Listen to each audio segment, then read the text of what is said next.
Hey, how's it going, everybody?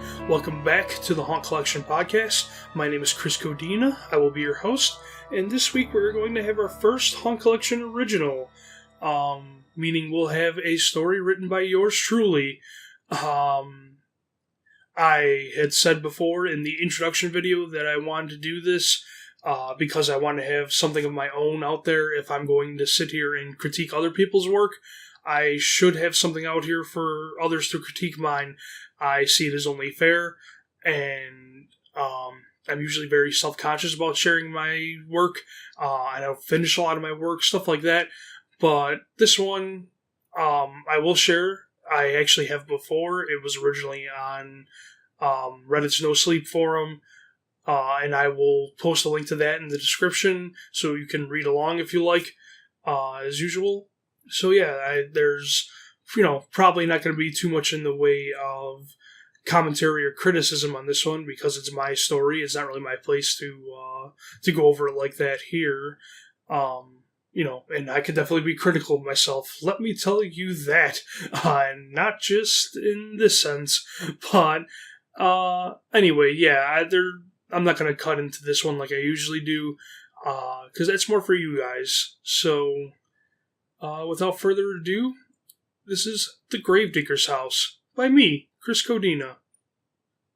Back in my hometown, there was a rundown, abandoned house at the far edge of the local cemetery, which dated back to the 1800s.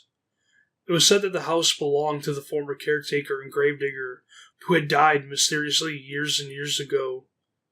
I grew up learning to fear that place. "Stay out of the cemetery after dark," my grandpa would say, doing his best Vincent Price impersonation. "Stay away from the gravedigger's house. He still haunts it, waiting for foolish little children to get close enough for him to snatch right up." He would tell this story every other time I saw him, and even though I knew the answer, I would always ask, "And what does he do to them, Grandpa?" My grandpa would chuckle, low and sinister, and reply, "Why, he drags them down to his cellar, where he uses their bones to make his grave-digging tools." At this point, my mother would usually scold my grandpa for trying to give me nightmares, and he would protest that he was just having a little fun.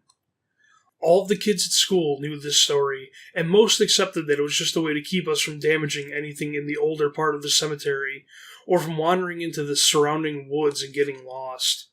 Of course, it was pretty successful at doing just that. I didn't know anybody that had ever been inside the gravedigger's house. There was a teenager who said he tried to sneak up there one night, but he ran when he saw someone in the window staring out into the dark cemetery. He said the figure was a thin man with scraggly hair, standing completely still, never shifting his stance or turning his head. He said the figure's eyes reflected the moonlight, just like the pale headstones they watched over. The teenager said he didn't care what hurtful names his friends called him. If being afraid of that house made him a sissy, he would gladly wear it on a t-shirt if he asked him to. When I was 12 years old, I decided that I would finally do it. I would be the one who went to the gravedigger's house. I told my classmates my plan, and they rolled their eyes, saying I was all talk. I wouldn't let their lack of confidence deter me, though, and one Saturday afternoon, I grabbed a flashlight and hopped on my bike. I had plenty of excuses as to why I was going during the day, but deep down I knew that I was too scared to try it at night. I stashed my bike by a tree near the edge of the cemetery, doing my best to be discreet. This wasn't the busiest part of town, but there were still plenty of houses around, and Main Street passed right by the property.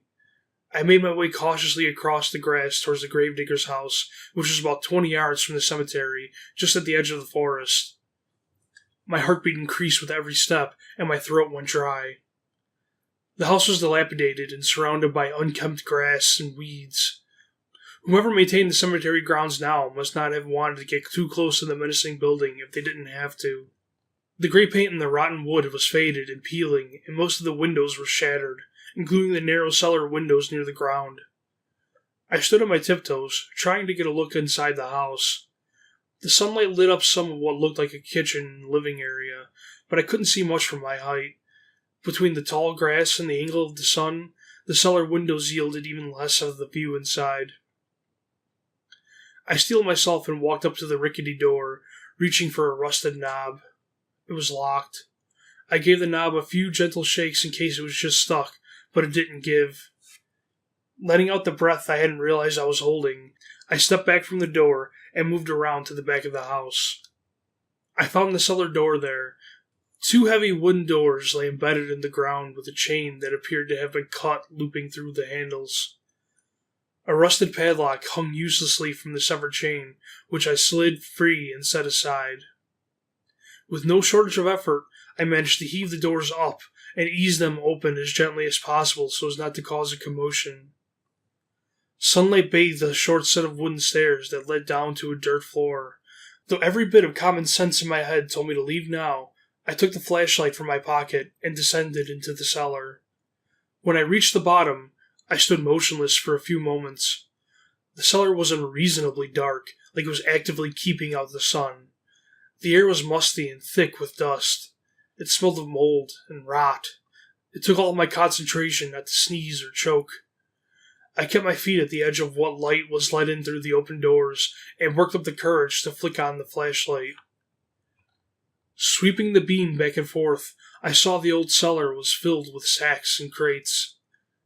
Shelves stocked the dusty mason jars, and other knickknacks lined the walls. I took a few more steps in, and noticed another set of stairs leading up to a closed door.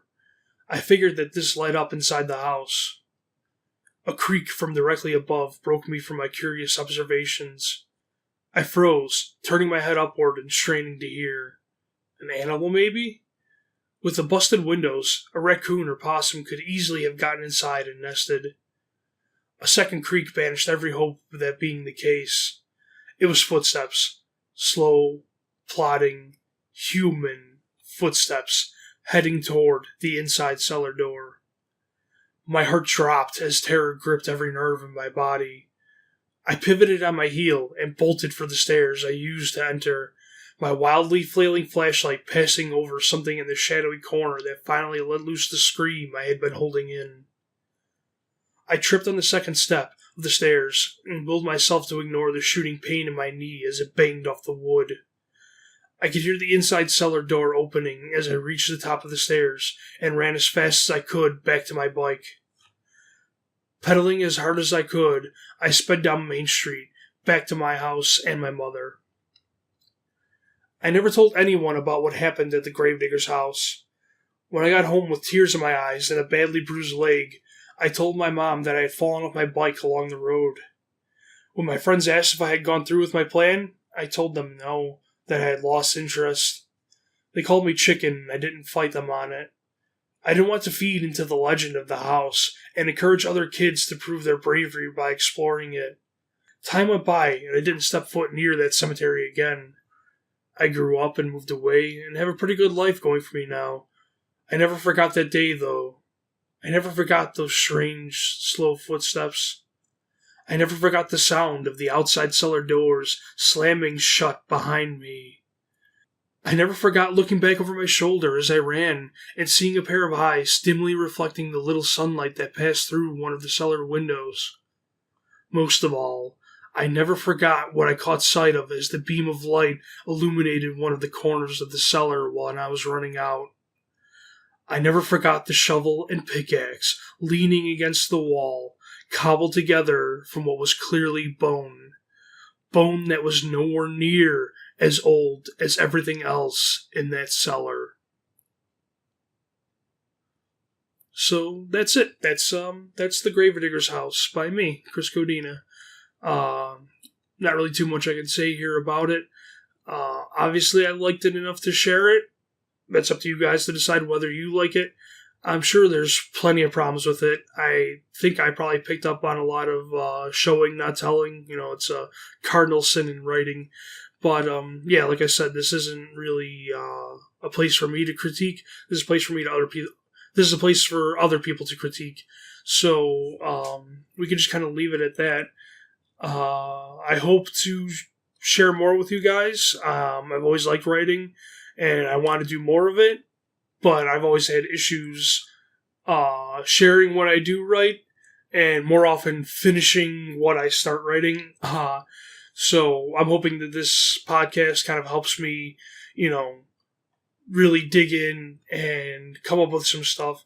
And if and when I do, I will be sure to share it with you guys.